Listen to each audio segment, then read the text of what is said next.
You know English pretty well and you can say quite a few things, but sometimes when people talk to you, it's hard to understand everything. And maybe you can understand the general idea, but some things are still pretty hard to understand. Well, if that's you, don't worry. In this video, I'm gonna teach you how to understand native speakers with this brand new Fast X trailer. So if you're ready, let's do it. Let's start back at the beginning, shall we? Let's start back at the beginning, shall we? Shall we is it's a pretty essential expression when we want to sort of like invite people to do something. Like, oh, shall we go, right? Shall as an auxiliary verb is pretty outdated at this point, but we still use it when we want to sort of like shift our tone and make it a little more formal on purpose. Los Angeles, 2001. Los Angeles, 2001. When it comes to years, right? When you have two zeros in the middle of a year, you can't break it down into two parts. You know how, for example, if it's 1997, if it's a year, we can just say 1997, right? You split it into two numbers. Well, when there's two zeros in the middle of a year, you can't do that. Right? We can't say 2007. We just say 2007, or you could say 07, just 07. You could say that, or it was 2001. So 2001 or 01, but you can't say 2001.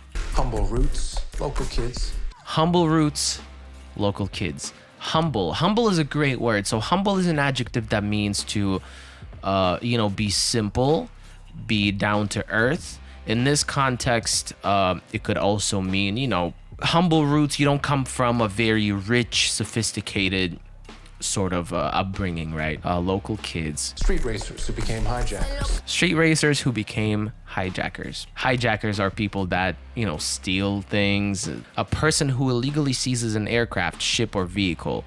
Yeah, so you hijack the plane, right? So you steal like a vehicle, basically. That's basically what it is. Graduated to high-speed smuggling.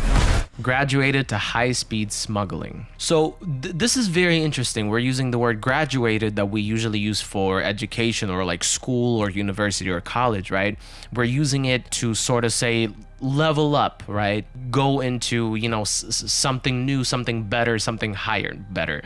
In this context, it's not necessarily better, but you know what I mean, right? Move on to bigger and better things, right? Graduated, they were, street racers who became hijackers, and then graduated to high-speed smuggling.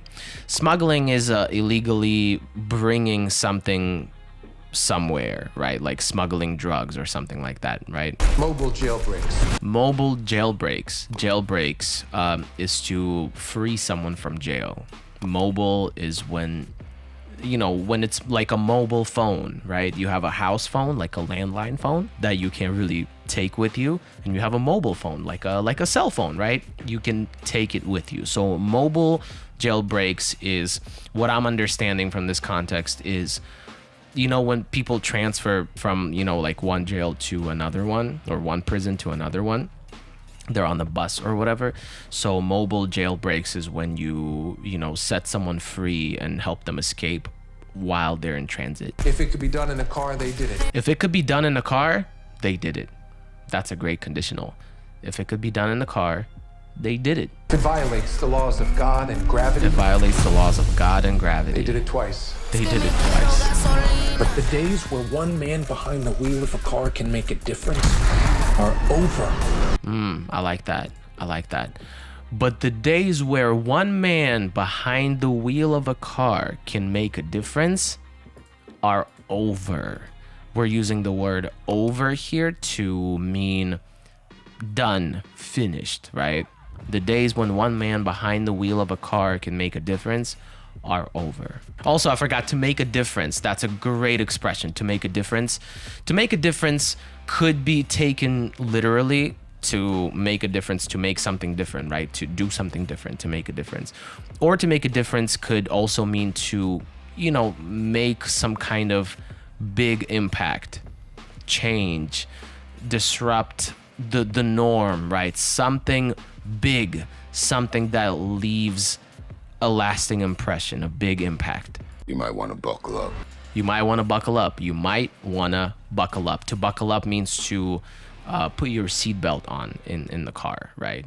Understanding everything and everyone at all times comes from practice, a lot of consistent, regular practice. And I know it's difficult to do that sometimes. I completely understand it. And that's why we have something that we call LinguaSchool. It's a new thing that we are starting now.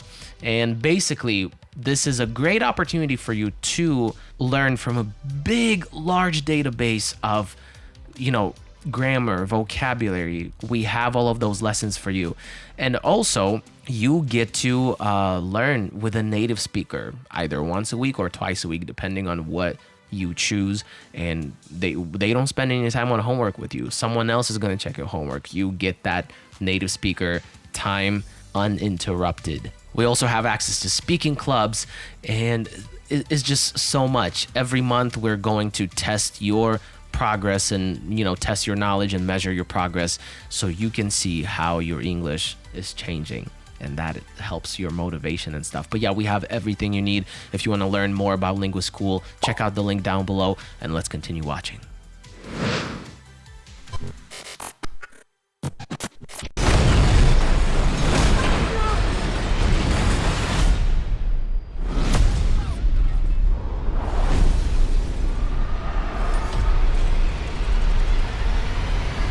Jason Momoa.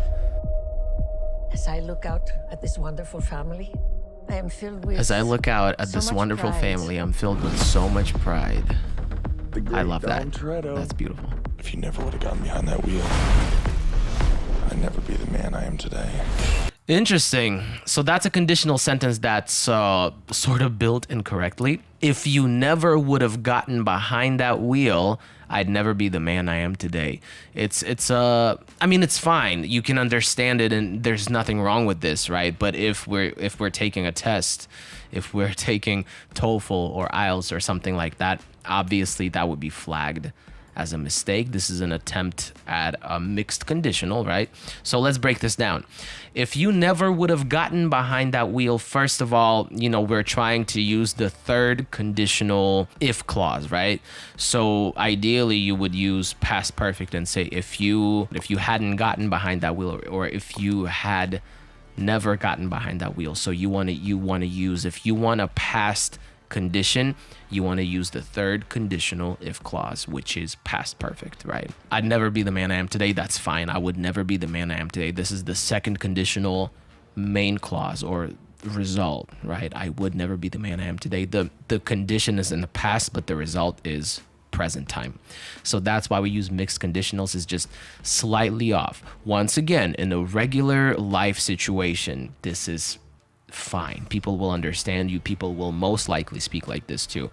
But once again, if we are if we are viewing this from a more of an academic perspective, you want to make sure your grammar is always tight, right? Because otherwise it's going to get flagged as a mistake. And now I am the man who's going to break your family. By piece. Piece by piece. That's great. Piece by piece. What's up? Uncle Joe. John Cena. Your dad sent me. Dad sent me. Can't wait to see you get out of this one. Can't wait to see you get out of this one. Right? Can't wait to see you get out of this one. And then he's putting a bomb on his car or something. Detonator, yeah. This is epic. Tommy, I knew you would come for me. I knew you would come for me. I knew you would come for me. This is what we call future in the past, right? I knew you would come for me. If we travel back in time, what is he saying? He's saying, I know he will come for me. But it's future in the past. Back to present.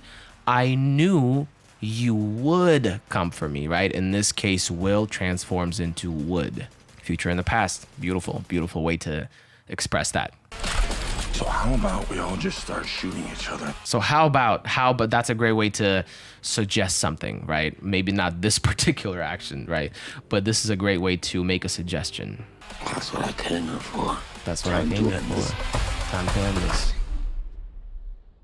Let's dig some graves. Let's dig some graves. Dig some graves. I mean, he may not be talking literally, let's go dig some graves. It could be used as a metaphor to say, you know, let's go dig in the past, disrupt the past, you know, something that we put away from the past. Let's go bring it back up. Let's go dig some graves.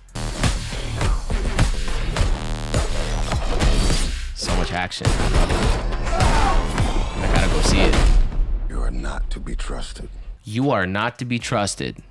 Okay, so what's the difference between you are not to be trusted and I can't trust you, right? When you say I can't trust you or you can't be trusted, it's more personal. It's more sort of relevant to the present situation or the circumstance, right? When you say you are not to be trusted, it sounds like a rule.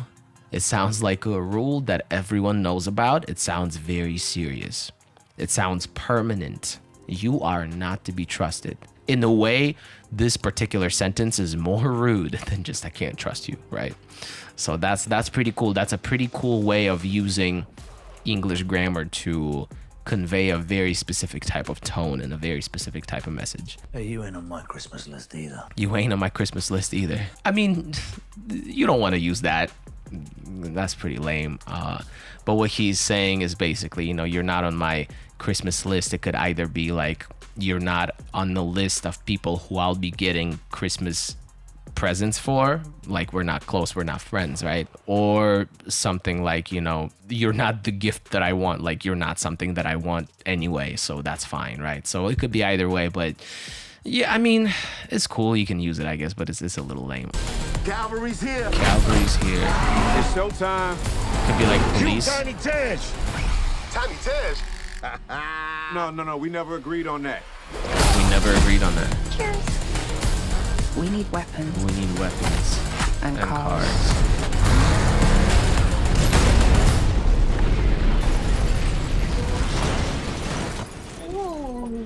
Cannon cars. That was awesome. That was awesome. Do you like surprises? Do you like surprises? I adore them. How much time do we That's have? funny. About 4 About minutes. 4 minutes. It'll have to. Ooh, that's great. How much time do we have? About 4 minutes. It'll have to do. She didn't say that's perfect. Enough time. It'll have to do, which means we will have to make this time work. It'll have to do. I knew a fight scene. Great choreography.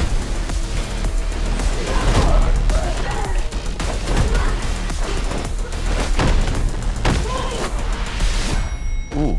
I'd stay down if I was you. I'd stay down if I was you. Another conditional. Once again, this is normal. This is regular. People say that, and you will hear that a lot. But, you know, if we are in an academic environment or academic context, you want to replace that was with were, because that is how traditionally that's done, right? But once again, if you're outside, it doesn't matter. It does not matter. You know, certain rules go out the window. That's just how it is. Just be prepared for it. You'll need to hit me harder for that. You'll need to hit me harder for that.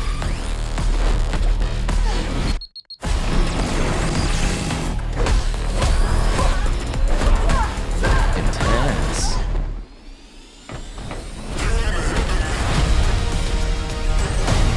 Love that. Game's over, Dom. The game's over. You Which lose. means game is over. You lose. This is your last ride. This is your last ride. Maybe this is the end. Look how he said it. He's emphasizing is. Maybe this is the end, right? He's doing it on purpose. Maybe this is the end. Pay attention to how people emphasize certain words to convey the message they're trying to convey. In English, it's pretty flexible. Whatever word you think is the most important one in your sentence, you want to emphasize it a little more. That's a very important tool for fluency, right? When you want to communicate in the most natural way possible, you will have different stresses. Just keep that in mind. But you know what? I smell magic. They say when you're facing death, your life flashes before your eyes. Your life flashes before your eyes. Are they right? Are they This is right? the finish line. I'm not afraid. This is epic. Holy, oh.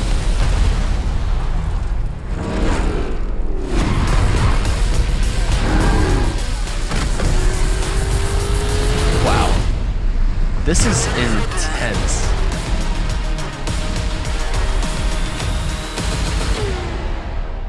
All right, guys. Well, we've learned everything we could from this trailer. You know, go see Fast X in theaters now to learn even more. And yeah, thank you guys so much for watching. If you have any questions, please let me know in the comments down below. And if you would like to learn 20 more expressions that native speakers use every day, click the video in the card that is showing up right now. All right, guys. Thank you guys so much once again, and I will see you in the next one. Bye.